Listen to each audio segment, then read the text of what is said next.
Merci, Monsieur le Président.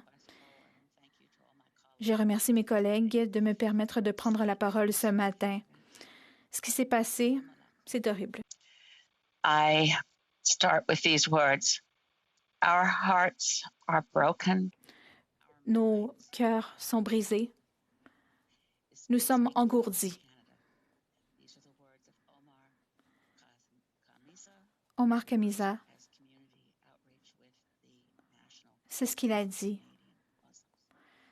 Il représente le Conseil national des musulmans du Canada. À tous ceux de ce conseil, à tous ceux qui visitent régulièrement le centre musulman de l'ouest de l'Ontario,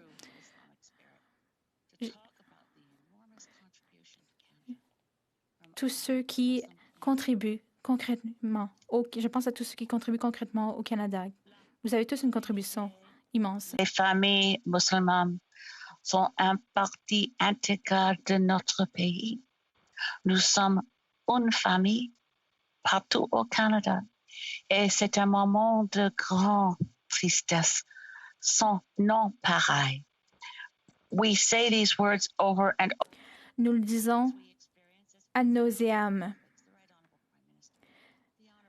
Comme le Premier ministre, le chef de l'opposition And the leader of the et le chef du NPD l'ont dit. Ils nous ont rappelé à quel point notre société, ce n'est pas celle qu'on croit avoir. Nous avons besoin de nous regarder dans le miroir. C'est difficile d'accepter ce qu'on voit dans le miroir.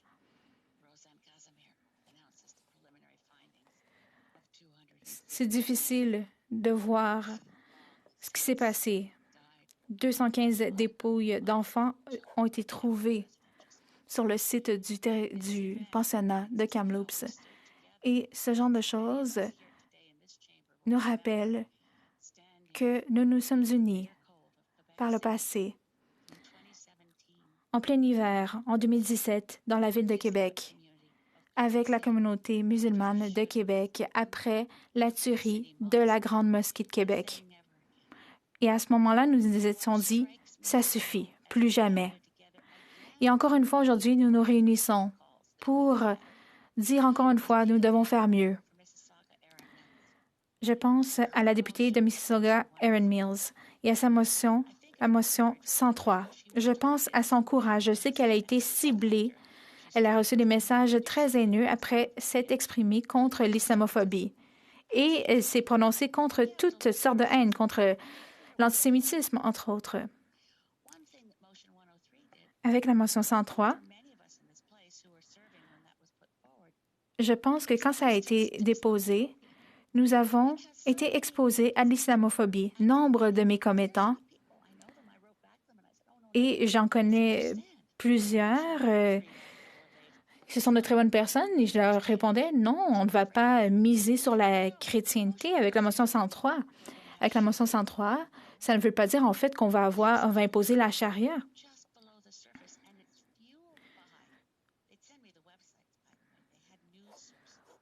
Mes commettants m'ont envoyé des sources médiatiques pour me dire voici ce que signifie la motion 103.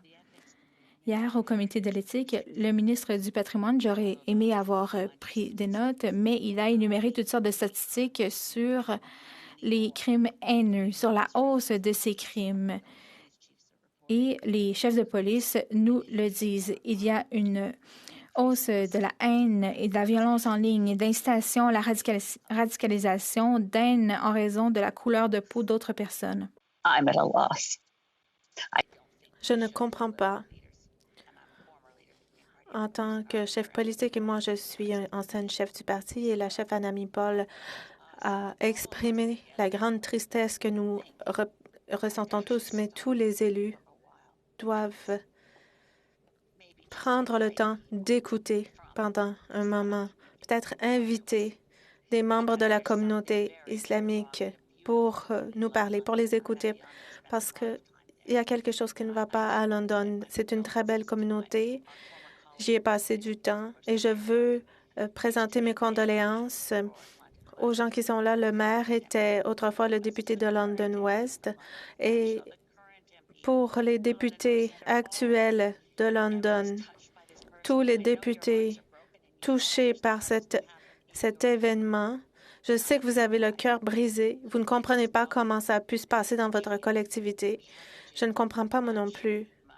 Mais en tant que Canadien, il faut faire beaucoup, beaucoup mieux et il faut commencer par reconnaître que les choses sont brisées, nous sommes brisés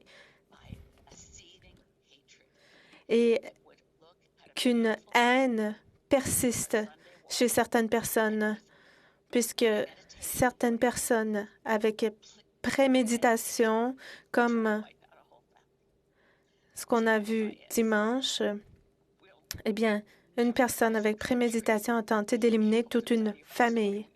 Aux jeunes Fayez, notre pays ne pourra jamais assez s'excuser et vous dire à quel point nous sommes attristés par la perte des membres de votre famille. Alors là-dessus, Monsieur le Président, je ne sais pas si il est utile pour nous, les politiciens, de prétendre que nous avons des réponses, mais je suis d'accord avec le chef néo-démocrate. Si